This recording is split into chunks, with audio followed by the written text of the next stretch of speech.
The Illuminate Arts and Faith Conference in Chattanooga, Tennessee wants to help you find your tribe. Do you get way too excited about quoting Wendell Berry or C.S. Lewis in conversations with coworkers? Does your Spotify playlist include hymns, a little jazz, and a whole lot of Andrew Peterson? Join your tribe at Illuminate March 31 and April 1 for education and inspiration from speakers Russ Ramsey, Douglas McKelvey, John Hendricks, and others. Find a complete list of session topics and ticket information at southern.edu/illuminate. In 2024, I set out to meet as many poets as I could and spend an hour with each one. I got more than I bargained for, more insight, more clarity, more hope. It's proved to be one of the richest highlights of my life. 17 writers, 17 deeply human conversations that made me sit up and pay attention. Franz Kafka once said, if the book we're reading doesn't wake us up with a blow to the head, what are we reading for? A book must be the axe for the frozen sea within us. And that's what I hope this new book will do. I hope it wakes us up, my friends. I hope these conversations will be the catalyst for something to be reawakened, re-enchanted, and reinvigorated. It's called An Axe for the Frozen Sea, Conversations with Poets About What Matters Most. I'm Ben Palpin, and I hope you'll come and listen in as I spend a little time with poets like Lucy Shaw, Malcolm Guite, Dana Gioia, and Lee Young Lee. Pull up a chair at the table as we dig into what it means to write well and to live well. An Axe for the Frozen Sea is now available from Rabbit Room Press. Visit the store at rabbitroom.com, or better yet, ask about it at your favorite bookseller. Our idea was to try our best to encapsulate, how we feel about our children as parents, but what we want for their lives. And then, put it out in the world so that other parents can sing these same things over their kids. Welcome to the Habit Podcast, conversations with writers about writing. I'm Jonathan Rogers, your host. J.J. Heller writes lullabies with her husband Dave, and she sings them for children, their parents, and the children inside the parents. Since 2017, the Hellers have released a new song on Spotify the first Friday of every month. One of those songs, Hand to Hold, grew into a picture book by the same title, released a couple of weeks ago. It was my pleasure to sit down with J.J. and Dave Heller.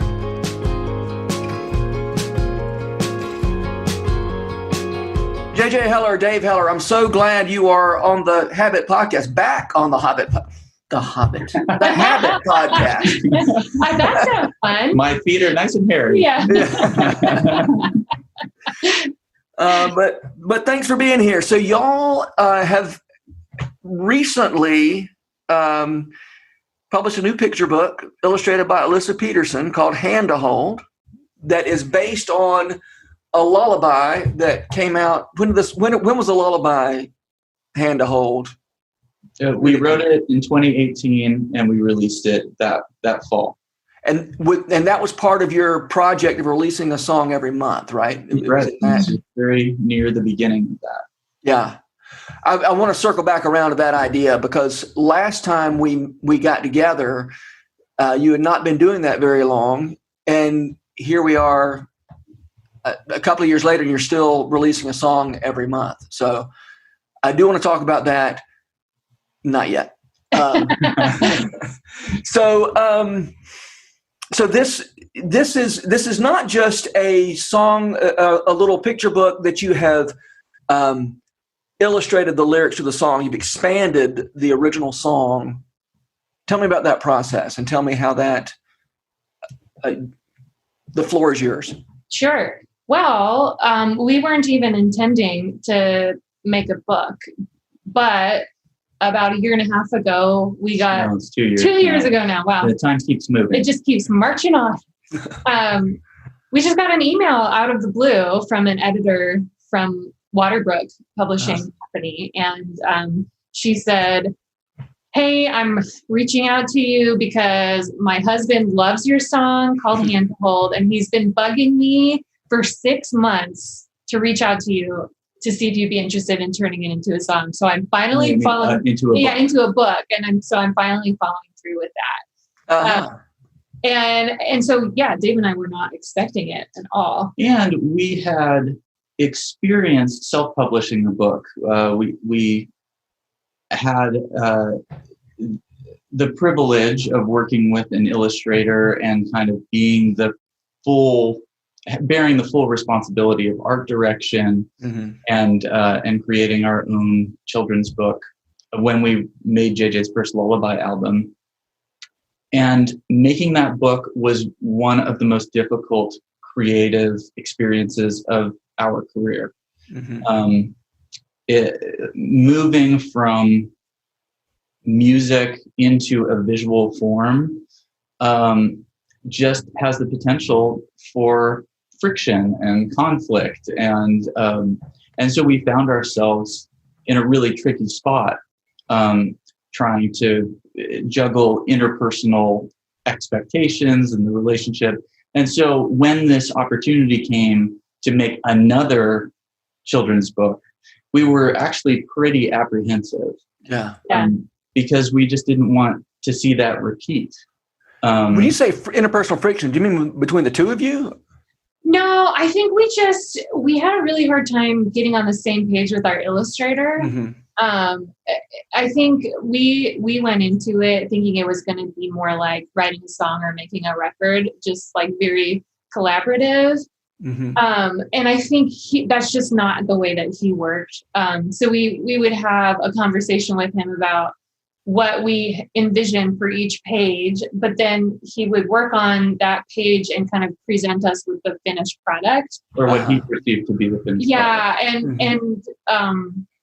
And so if we offered feedback, he just took it really hard. And so we just felt like the bad guys all the time. I think he felt very insulted. And so, we were just trying to navigate, okay, how do we try to make this book feel like it has our DNA in it without like completely making our illustrator have an emotional breakdown and hate us. And so it was really, really hard. And I think, looking back, we should have had more conversations on the front end, kind of like, these are our expectations. What are your expectations? Yeah. And we just kind of went into it thinking like, oh, it's going to be like making a record. Like, you'll send us a rough sketch and we'll give our feedback and you'll make some tweaks and you'll, give your input. We'll give our input. Well, I think the irony is that illustrator had experience making a record of his own. And we had actually spelled out, we want this to be collaborative, like in a studio. And his experience working in a studio making his record is that his producer just sort of took control, and he just sat and twiddled his thumbs. Which we found out later.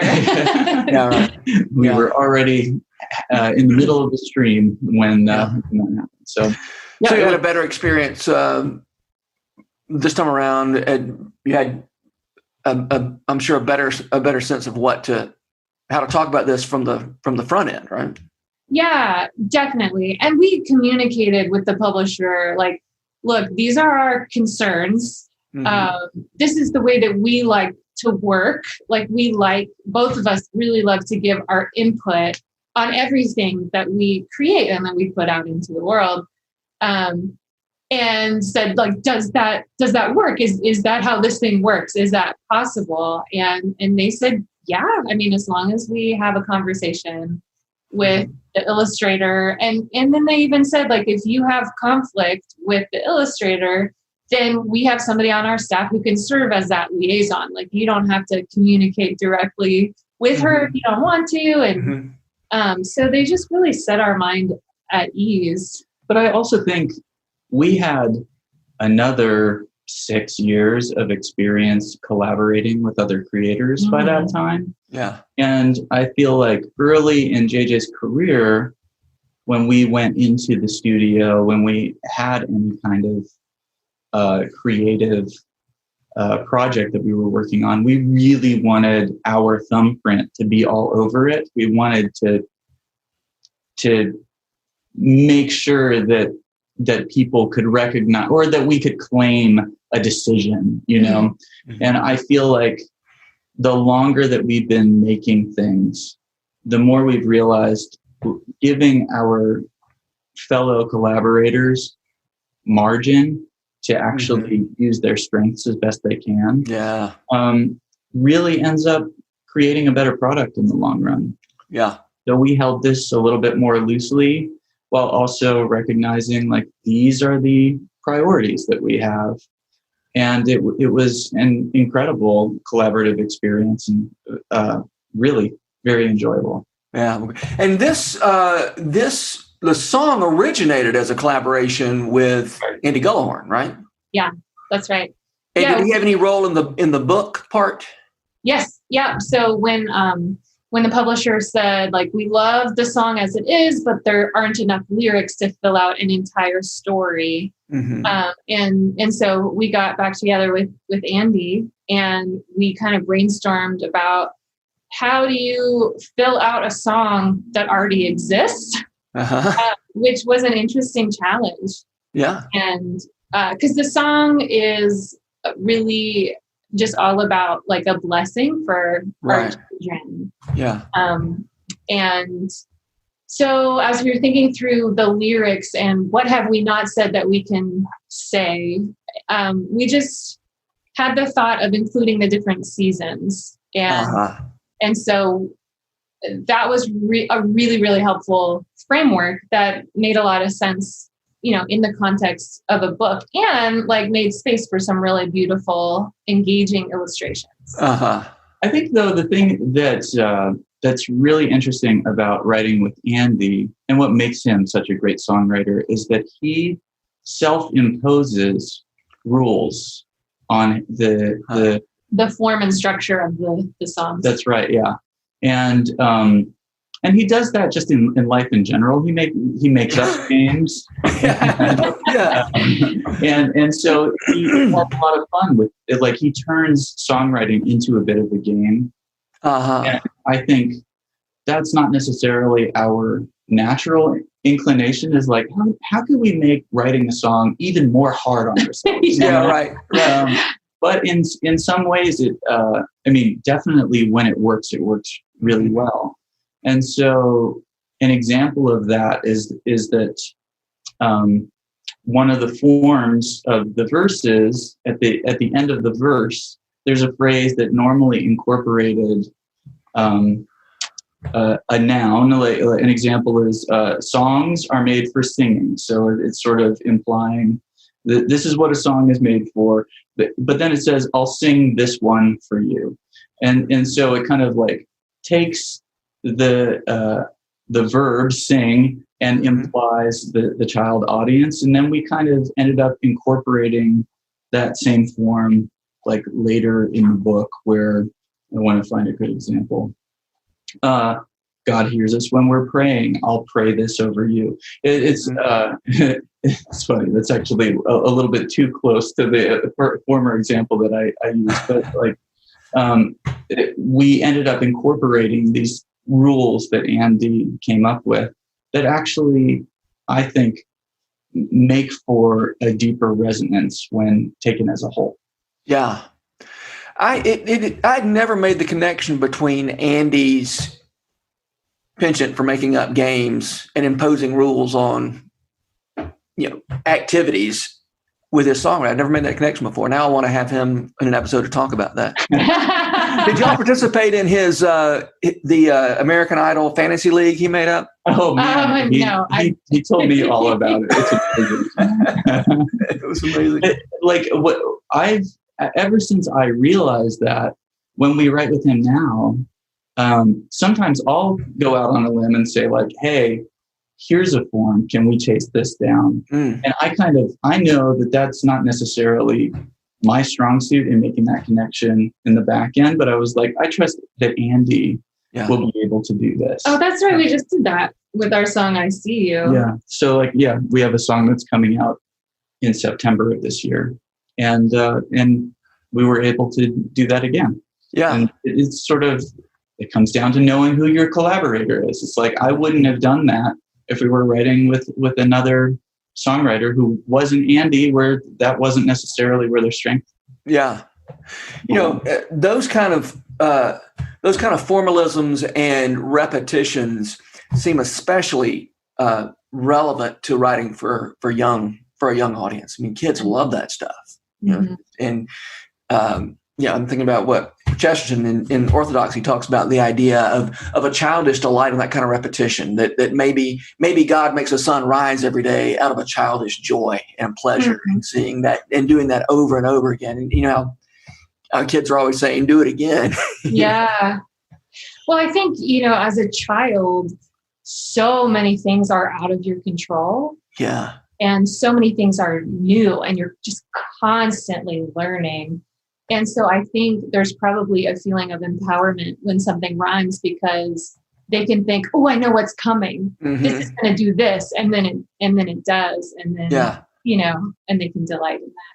Yeah. Have you all, I bet you've done some thinking on the connections between a bedtime lullaby and a bedtime story. Like when I heard y'all had a picture book out, I thought, well, of course, right? It makes perfect sense that the Hellers would be doing a bedtime story. I think the really interesting thing is that we have found that JJ's audience of young listeners like gravitates to her music primarily because her music resonates so strongly with their parents. And so we actually spend most of our time reflecting on what a parent would want to say to their child or speak over their child or reflect on their experience of parenting. And then the kids get to enjoy the material because they're sort of the subject. But our primary passion is speaking to parents and telling them how much gravity and meaning is involved in the process of raising up a child. And so it actually, it sort of feels like a bit of a byproduct that kids enjoy JJ's music because of course we have them in mind, but they're not necessarily the primary audience that we're shooting for. Yeah. And these are little liturgies that you're offering to families, right? Yeah. It's bedtime. Let's read the story. Let's listen to this lullaby. And, you know, here's a blessing, you know, the hand to hold, you know, every page, if I'm not mistaken, starts with, may you. I don't know if it's every page, but the sample pages I saw. Yeah. That's the chorus of the song. Okay. So in the book, we go back to that little section 3 times, and it's how the book ends as well. Okay. So I'm mistaken that every page starts with "May you." Okay. I'm glad y'all are here to correct me. I would hate to send out misinformation. Yeah, I think we have definitely recognized that time that parents spend with their children right before going to sleep is a very rich and meaningful moment in the day. The kids normally let down their guard a little bit more. They're a little bit less inhibited. Parents are really trying to make a connection as the day is slowing down.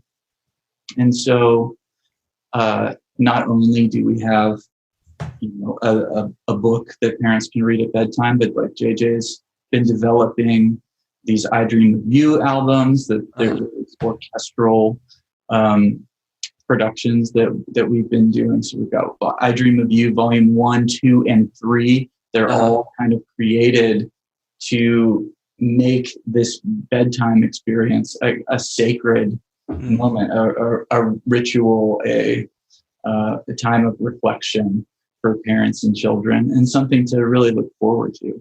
Yeah. Yeah, and I think, you know, especially with young kids, you get to that point in the day, and normally as parents, you're just fried. You're just like, please go to bed.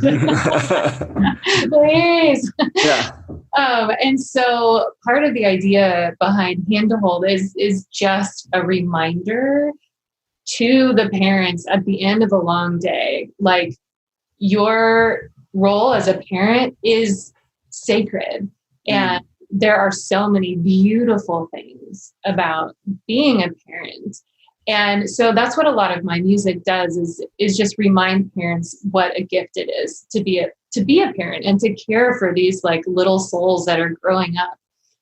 And so it kind of like taps into that, the sentimental side of parenting, like, oh yes, I love you.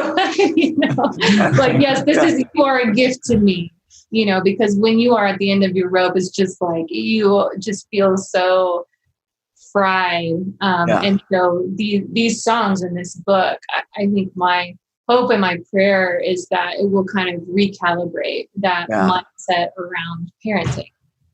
And again, that's what liturgy does, right? Liturgy. I have this thing that I say that I may or may not feel right this minute, but it's true. Yes. And then I adjust my reality to this reality. That's right. I love that. That's great.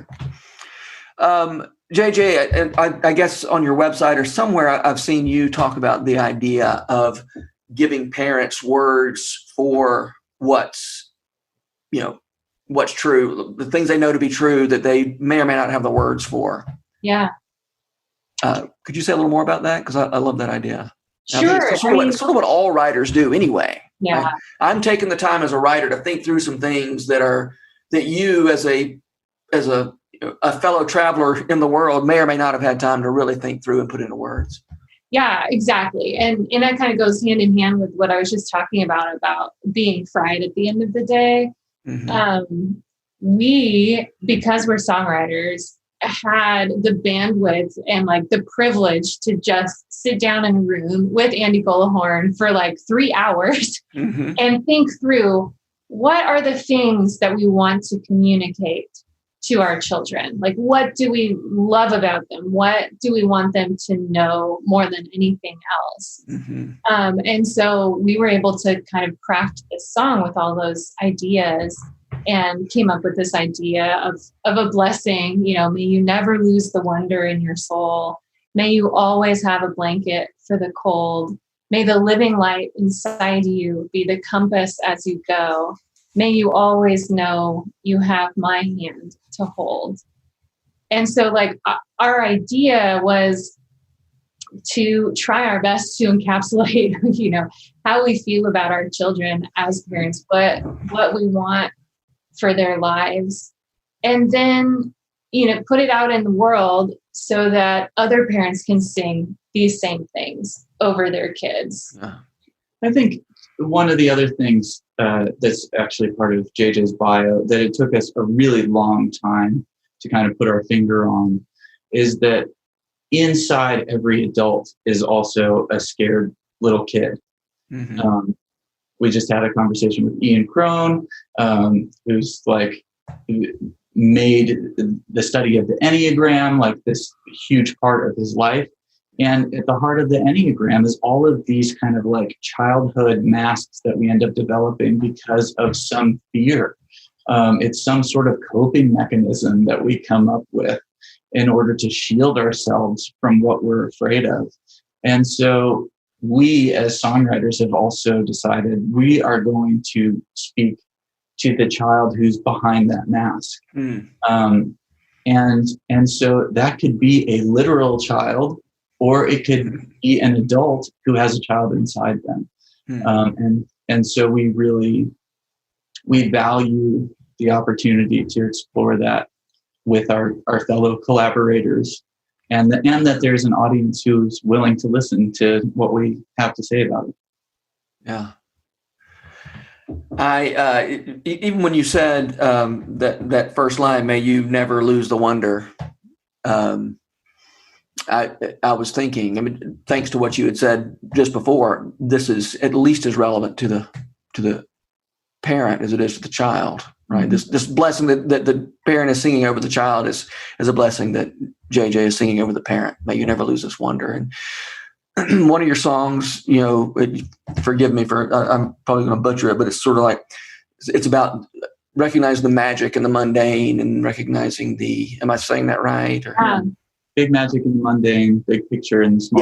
Yeah. Big love in the something. Small moments. That's right. Sorry. Yes. Big love in the small moments, big magic in the mundane. And again, I think that's so much a part of every writer's job is to remind their readers or their listeners, this is a pretty fantastical world we live in here. Yeah. There's a lot more going on with our eyeballs. And the funny thing is, kids just naturally know that. Yeah. And they're in tune with that. And so I think that's part of what went behind that line in our song Hand to Hold, may you never lose the wonder in your soul, because we know as adults how easy it is to just be task oriented, to try to get to the next thing on the schedule.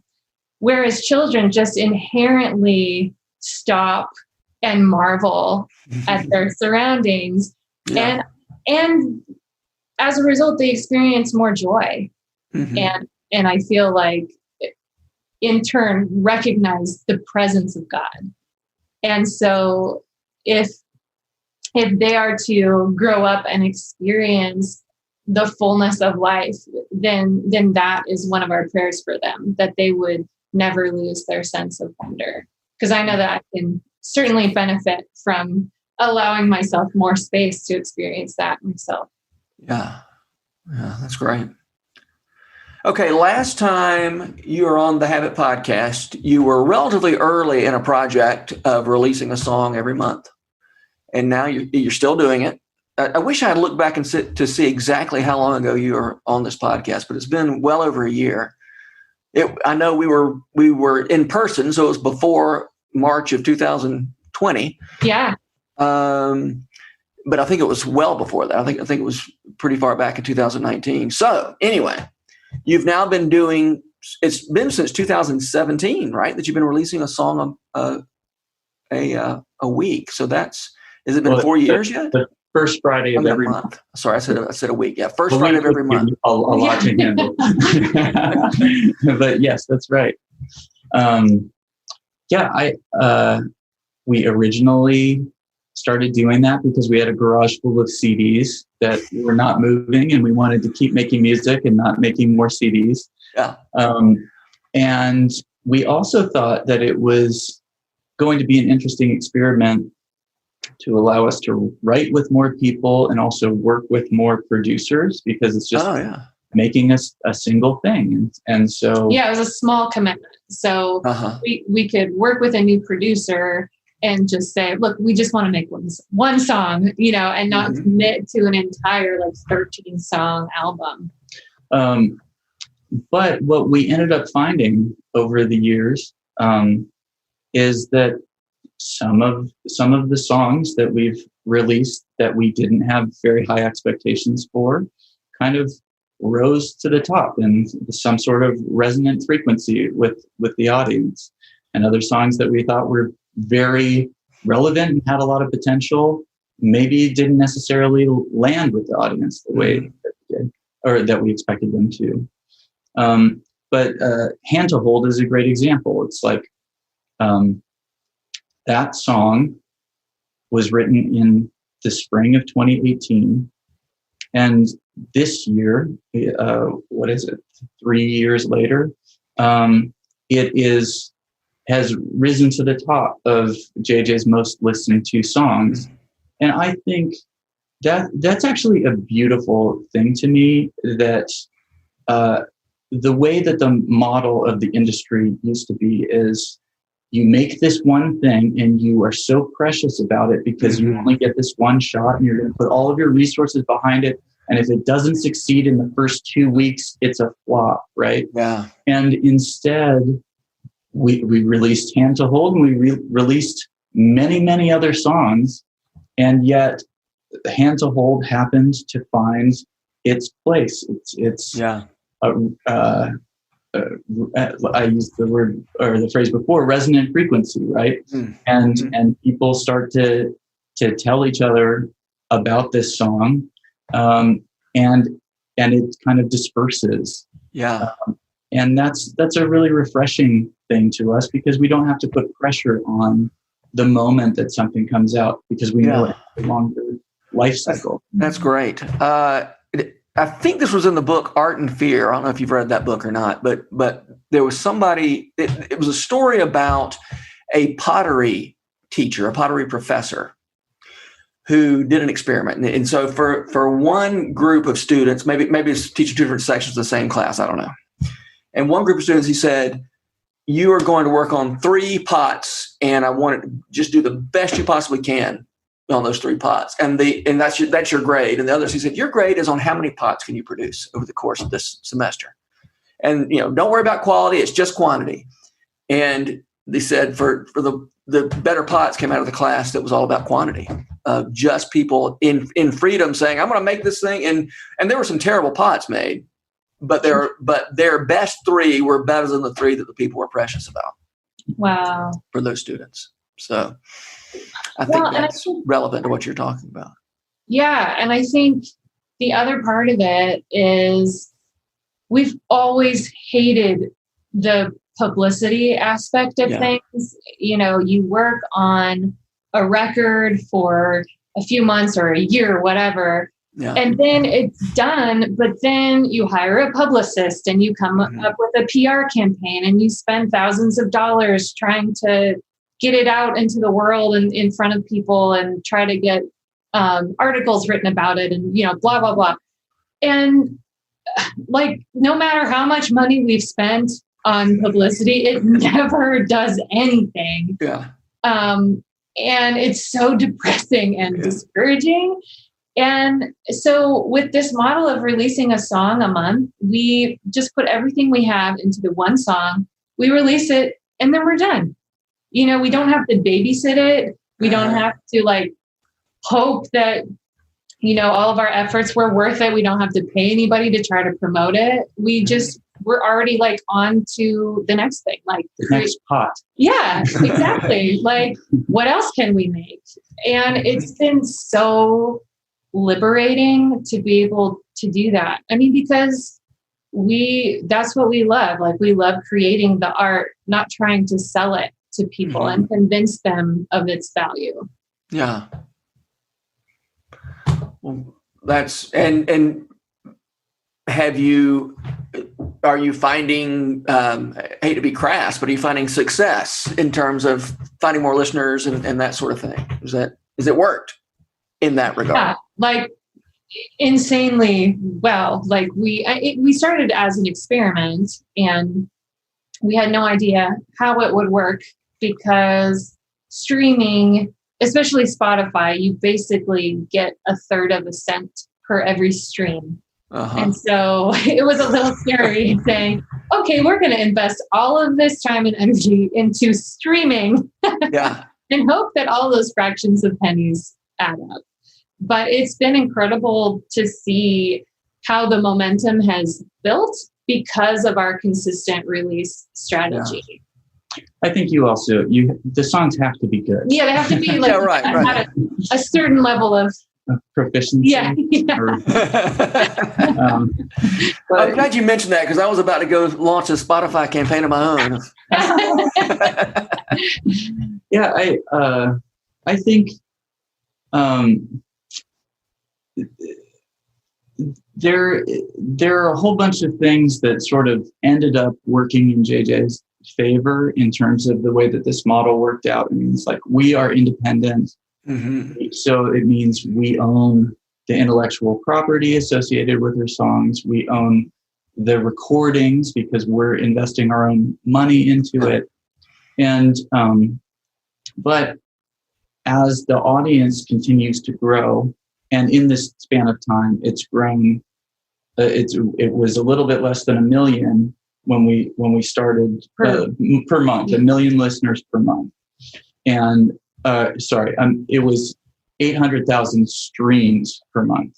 And last month it was over 10 million streams, which is amazing, right? Wow, it really is. But the reward for that growth is to be able to pour back into creating more things. Like we don't necessarily celebrate the growth for the sake of growth. Yeah, the right. reason why we're making these songs is so that they can find their way into people's homes. Mm-hmm.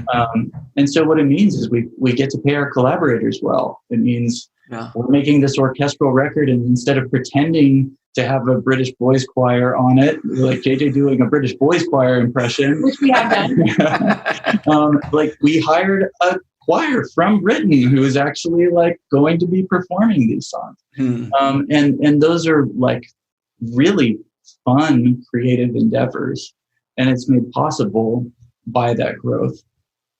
But I think that growth is also we owe some of that growth to the consistency of the discipline of the habit.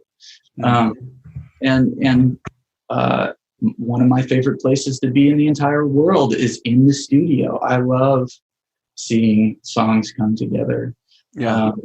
And the studio is an expensive place to be, but it's also kind of magic. Yeah. I love the idea that this model is freeing you from having to say, you know, got to put all my eggs in this one. We've got to decide what is going to sell or whatever. And just to be free of that is just, it's really remarkable. Well, I also think that one other thing that's really helped is that we are no longer casting around wondering who JJ's audience is. Like, to be able to say, you know, JJ is a mother and her audience is also mothers. And you know, there are some guys in that audience, but for the most part, it's like 25 to 45-year-old women who are in the thick of this experience of raising little human beings. And so what do we want to say to them? Like, some of those mothers are having trouble conceiving, or had trouble conceiving, or had miscarriages, or have been through divorce. And like, what are the experiences that people who have lived 25 to 45 years of life, like, that they need words for? And sometimes it has to do with raising little people, but sometimes it has to do with their emotional journey, or their spiritual development, and these different things. And so we can write very specifically to them and understand that, like, that's a niche. Like, we're not writing breakup songs for teenagers. But there's something about finding that audience and realizing that the music is resonating, the messages are resonating with that audience, to know, like, oh, we can keep serving these people and keep doing it well. Yeah. Well, great. This is I don't know, hearing about these good things happening for y'all is making me happy to even think about. So, I mean, you know, Spotify just seems it's been such a bête noire for musicians. You know, there've been so many. You know, it's been fun to see different musicians figure out different ways to say, okay, all right, I know 1/3% isn't much, but I can figure out how to make this work. Totally. And it just forces you to pivot. And for us, because we're independent, because we have such a small operation, we're able to do that really easily, to just like try and experiment of releasing a song every month and see if it works. And it's really paid off for us. I mean, and I think the other really beautiful thing about streaming is you can serve a niche audience and still exist. Like, it's not, you have to be on the radio or else you don't have a career. Yeah, the gatekeepers are not keeping creators away to the same degree. Like, the power is shifted to the audience now. And that's an exciting place to be. It's easier than ever to reach an audience. But you also have to compete with millions of other artists. Yeah. All right, y'all. I always end these conversations. I didn't warn you ahead of time, but maybe you remember from last time. I don't know if maybe I hadn't started asking this question when y'all were on last time, but who are the writers who make you want to write and keep doing what you do? Ooh, this might be controversial, but I really love the way that Anne Lamott writes. Just so conversational. Yeah. And I think that's so helpful for me to read, especially because when I first started writing songs, I literally grabbed a thesaurus and was trying to find fancier words to say ordinary things.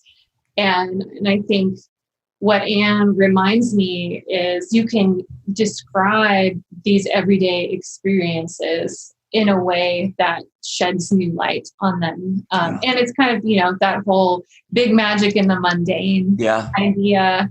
I think Bird by Bird is just might be the best thing about writing I've ever read. I think it's just so fantastic. Yeah. So I love her. Yeah. I make a kind of a tradition of going through the Lord of the Rings every couple of years. And it's not the kind of writing that typically ends up in JJ's songs. Right. But it's so clear to me how much Tolkien paid attention to life. My daughter and I just finished the Fellowship of the Ring. She's experiencing it for the first time. Oh yeah. And he was saying something about like the waves stretching out in endless lines or something like that. And it was just the kind of thing that I just really, really appreciated. Yeah. And so I can't help but be inspired when I find myself reading his books over and over again. Yeah, I know what you mean. Here's this fantastical world that feels so much like the world that it sort of textures feels like obviously the orcs don't feel like our world. But,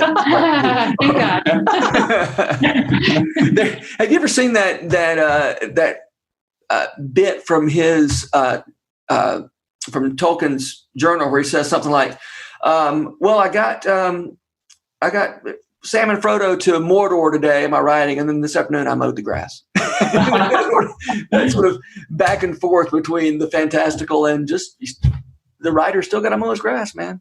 That's amazing. I love that so much. All right. Hey, thanks so much for being here. This has been a lot of fun. Sure. Thanks for having us. This podcast is brought to you by The Rabbit Room, where art nourishes community and community nourishes art. And all our podcasts are made possible by the generous support of our members. To learn more about us, visit rabbitroom.com. And to become a member, rabbitroom.com/donate. Special thanks as well to Taylor Linhart for letting us use her song Diamonds as the theme music for Season 3 of the Habit Podcast. You can learn more about Taylor and follow her work at taylorlinhart.com. The Habit membership is a library of resources for writers by me, Jonathan Rogers. More importantly, The Habit is a hub of community where like-minded writers gather to discuss their work and give each other a little more courage. Find out more at thehabit.co.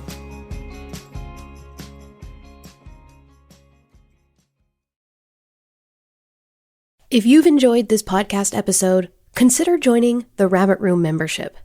Your membership helps sustain this community, funding everything from publishing and podcasts and theater productions to events and programs that support artists who create with a Christ-centered vision.